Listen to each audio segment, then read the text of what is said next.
Good afternoon, friends. Before we start this press briefing, let me request you please put your mobile phone on silent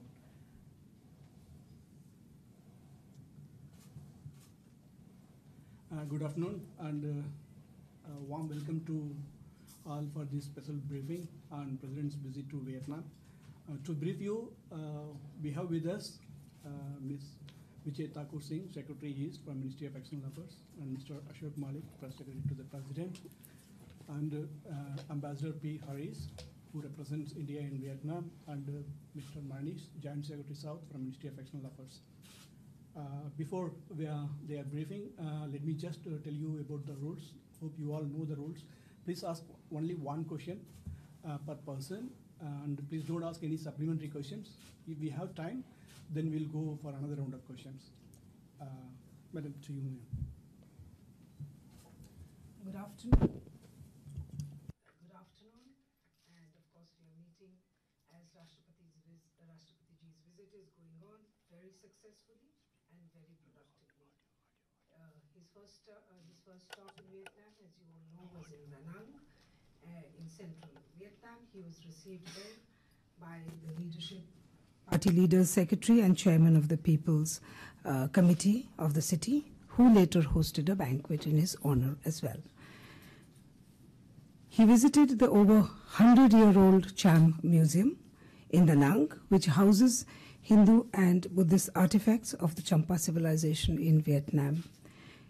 He was also the first Indian leader to undertake a visit to the UNESCO World Heritage Site of My Son, where the Archaeological Survey of India is working on the conservation and the preservation and the restoration of 3 groups of temples. Rashtrapatiji's visit to Da Nang and My Son thus were very important to highlight the joint civilizational heritage and the connect between our 2 countries. Arriving in Hanoi yesterday, Rashtrapatiji was very warmly received at the airport with a guard of honor. Thereafter, Rashtrapatiji addressed a 350-strong Vietnam-India Business Forum meeting, jointly organized by the Chambers of Commerce of the 2 countries, in which the Deputy Prime Minister of Vietnam was also present. In his remark, Rashtrapatiji encouraged the businesses and the industry groups of the 2 countries to explore the many possibilities of collaboration. In particular, he mentioned agriculture, pharmaceutical, textiles, renewable energy, and IT services. Later, he addressed the Indian community and the Vietnamese friends of India and highlighted the government's priority to reach out to the Indian overseas communities, not only because they are a bridge of friendship between the 2 countries, but also they are very important contributors to whichever country they live in. He called on India and Vietnam to come together and help each other grow and prosper, guided by the wisdom of Mekong and Ganga. Today, he was received by the chairperson of the National Assembly, who in a meeting with Rashtrapatiji recalled Prime Minister Modi's remarks during Prime Minister Modi's landmark visit to Vietnam in 2016, that while other countries come to Vietnam with the message of war, India comes to Vietnam with the message of peace and compassion, just as 2,000 years ago came the message of Lord Buddha. Rashtrapatiji was very warmly received in the National Assembly hall by the Prime Minister, Prime Minister Phuc, and then Rashtrapatiji, in a very unique honor to India and to Rashtrapatiji, he gave an address in the National Assembly of Vietnam, that in which all members of the National Assembly were present, the representative of the provinces were present, the other ministers were present, high-level officials were present. So in that, it was a very, very important address to the National Assembly, and Rashtrapatiji became the first Indian leader to address the National Assembly. Speaking at the Assembly, as you all would have noted, he mentioned that he chose Vietnam to be the first country that he would visit in Southeast Asia, because Vietnam is a pivot to India's East Asia policy, and because Vietnam is a comprehensive strategic partner with whom we have convergence of views and interests on global and regional issues. He also referred to the common challenges that we face, and he invited Vietnam to join the International Solar Alliance. Thereafter, Rashtrapati Ji visited the Monument of National Heroes and Martyrs and paid respect at the Ho Chi Minh Mausoleum. Then, Rashtrapati Ji and First Lady were accorded a ceremonial welcome at the Presidential Palace by President Phu Trong and his spouse. The two leaders held restricted talks as well as full delegation level talks. The discussions were substantive, fruitful, and particularly warm. They discussed bilateral, regional, and global issues of mutual concern. Rashtrapati Ji congratulated President Phu Trong on his elections by the National Assembly with an overwhelming majority as the President of Vietnam. Both leaders expressed their commitment to continue high-level political exchanges and deepen engagement in the various elements of the comprehensive strategic partnership, especially defense and security cooperation, economic engagement, development partnership, and people-to-people contacts. Both leaders highlighted the active defense and security cooperation between the two countries, including training, UN peacekeeping, and maritime security. They expressed their satisfaction with at the implementation of the $100 million line of credit, which is being used for high-speed offshore vessels. The Vietnamese side thanked India for the $500 million million line of credit, and urged India to continue to assist Vietnam for its requirements in the defense sector. They reiterated their commitment to have the first maritime security dialogue soon, and also agreed to further cybersecurity cooperation. Both leaders reviewed bilateral trade and investment and expressed confidence that the target of $15 million, which had been set for 2020, will be achieved. The leaders also welcomed the existing collaborations and investments by OVL with Petro-Vietnam in oil and gas in Vietnam, and welcomed tripartite cooperation in this regard. They also concluded that facilitating connectivity between the two countries is vital in promoting trade and business. On development cooperation, the Vietnamese side deeply appreciated India for its human resource development support over the years under the ITEC and the ICCR scholarships. President Phu Trong referred to the quick impact projects which were being undertaken by India in Vietnam over the last few years, as well as the camps being held for the Jaipur artificial foot limb fitting camps. President Phu Trong thanked India for its work with the Cham community in Vietnam. Both leaders reviewed regional peace and security in the context of Asia-Pacific region. Rashtrapati Ji reiterated India's vision for a free, open, peaceful, prosperous, and inclusive Indo-Pacific region based on international law and respect for territorial integrity and sovereignty, in which ASEAN centrality and unity is at the core. On South China Sea, there was convergence of views on ensuring freedom of navigation and overflight and resolution of disputes in a peaceful manner in accordance with international law, notably the UNCLOS of 1982. Both leaders agreed to cooperate at regional and multilateral fora and support each other's candidature at the UN Security Council upon the non-permanent membership seat elections. They also agreed to work for a consensus for early adoption on the Comprehensive Convention on International Terrorism. Rashtrapati Ji expressed our appreciation to Vietnam for their role as a country coordinator in ASEAN during 2015-2018, when the ASEAN-India Commemorative Summit took place in New Delhi to mark 25 years of the strong and growing partnership between ASEAN and India. You are aware 4 MOUs were signed in the field of communications, higher education, trade and investment to take forward our bilateral relationships. Rashtrapati Ji will be meeting Prime Minister Phu Trong, who will call on him later today, which will be followed by Prime Minister Phu. And later there would be a banquet hosted in his honor by President Phu Trong. A joint statement will be issued, which you will see on the website, and it's a detailed joint statement which has been agreed to by the two sides. Rashtrapati Ji will later tonight, will leave for the second leg of the visit, which is to Australia. I can only say Rashtrapati Ji's visit has been very significant, a landmark visit, being the first visit of Rashtrapati Ji to the east of India and the first interaction between the leaders of our two countries since the election of President Phu Chong earlier in October this year. The visit also has a very significant element of his address to the National Assembly of Vietnam. I'll stop here and... Thank you very much, Madam. And now may I request Mr. Ashok Malik to make his remarks. Thank you, Venkat. After the very comprehensive briefing given by the Secretary, there's very little to add.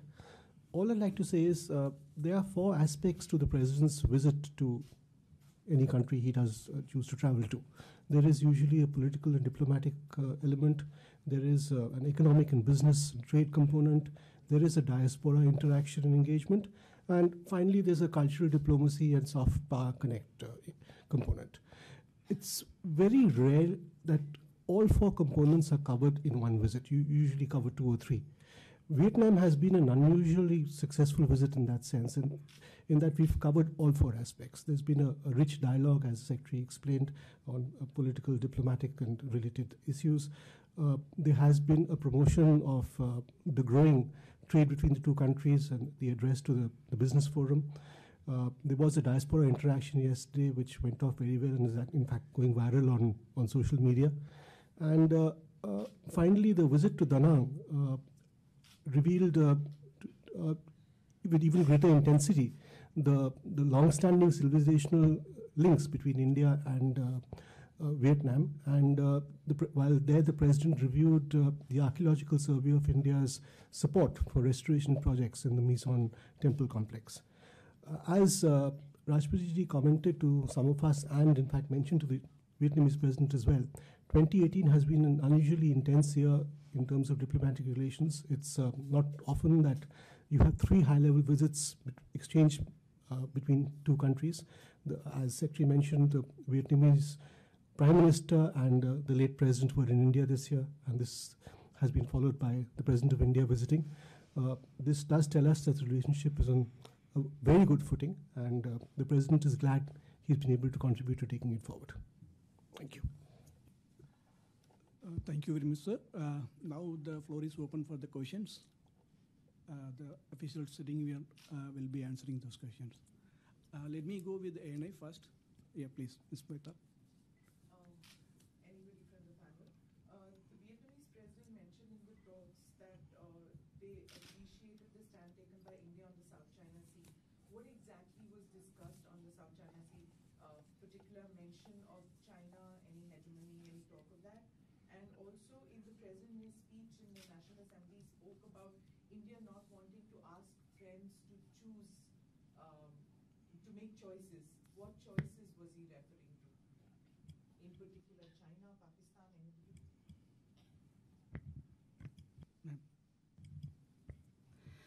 See, President's statement speaks for itself. I won't go into interpretations, but let me come on to the discussions that we have whenever we travel overseas, and what you have on the table is bilateral relations, regional issues, international issues of common and mutual interest. As far as South China Sea is concerned, yes, it was discussed. It is because you do know that as far as India is concerned, we do see a lot of our trade going through the South China Sea, and therefore we have stakes in that there is peace in the region, in that area. We also feel that all issues that are there should be resolved without resorting to force, and they should be resolved in accordance with international law, in particular UNCLOS. And we also say there is the common position, both of Vietnam and India, that there should be freedom of navigation, freedom of overflight, and unimpeded economic interactions. So we discussed these, and there is a commonality. There was a similarity of views and a convergence of view of both India and Vietnam on this issue. We can come to the second round of questions later. Let me just go with Mr. Manish. Madam Secretary, from the account you gave of the talks today, issues relating to regional security architecture in the Indo-Pacific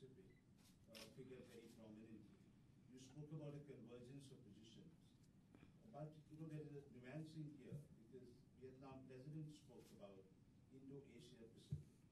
This expression has been used earlier also by Vietnam's Prime Minister. Would you say there is a complete convergence of position between India and Vietnam on Indo-Pacific? And second question... No, please, just only one question, please. Ma'am, please. I would say let us, once you see the joint declaration, you will see that there is agreement on the principles of what the Indo-Pacific region should be.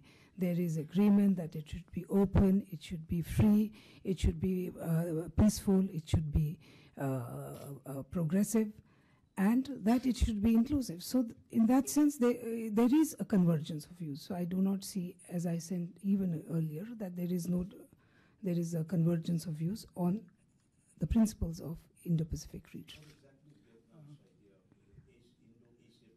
Can you explain it? Mr. Manish, I think we can give fair chances to other members also. Indo-Pacific is a concept which is there. Discussions about Indo-Pacific have been taking exchange of views. Even when we were last in East Asia Summit, it is discussed. It is a paper which has been, it is ideas which are there. So I would say that as far as India is concerned, India said there is a centrality of ASEAN. So I don't think you should be reading too much into it. You should be looking at the principles and the agreement that we have on the principles as how to approach the region. That is the most important. From All India Radio, please. मेरा question ये है कि Vietnam Bharat को किस किस क्षेत्र में सहयोग कर रहा है और जैसा आपने बताया कि फाइनेंशियल हेल्प 2020 तक हमने दे रखी है वियतनाम को, तो इस क्षेत्र में अब तक वियतनाम द्वारा कितना काम किया जा चुका है 2020 तक जो फाइनेंशियल हेल्प मॉनेटरी हेल्प दी गई है भारत द्वारा?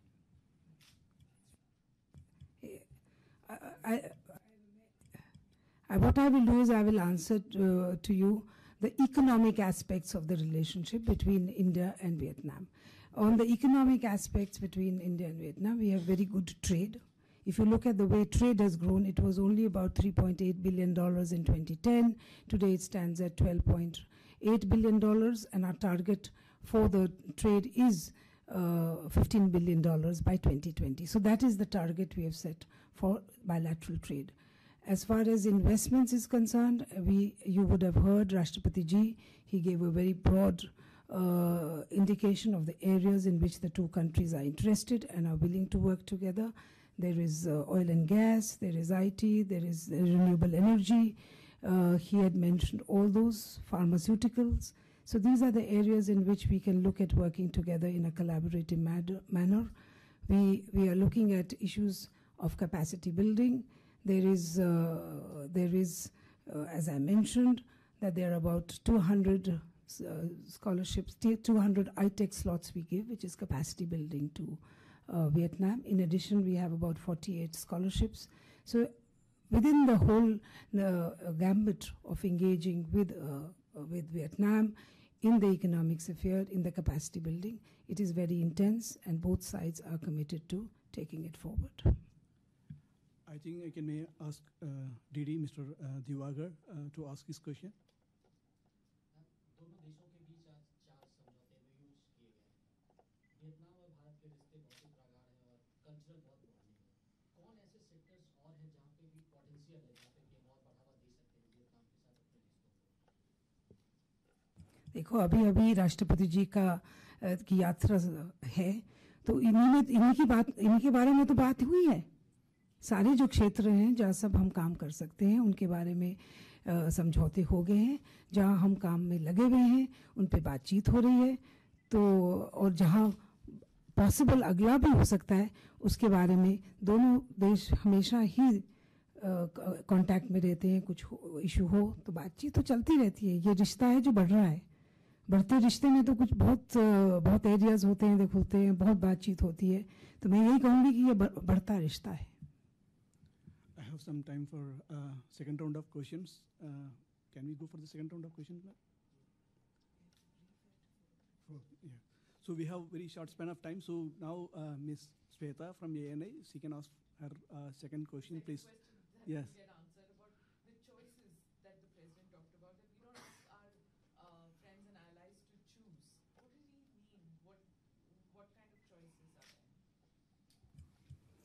See, I would say the statement speaks for itself. That I think when Rashtrapati Ji spoke at a National Assembly, he was addressing the entire nation of Vietnam, and we are there. He mentioned a policy which is very much framed there.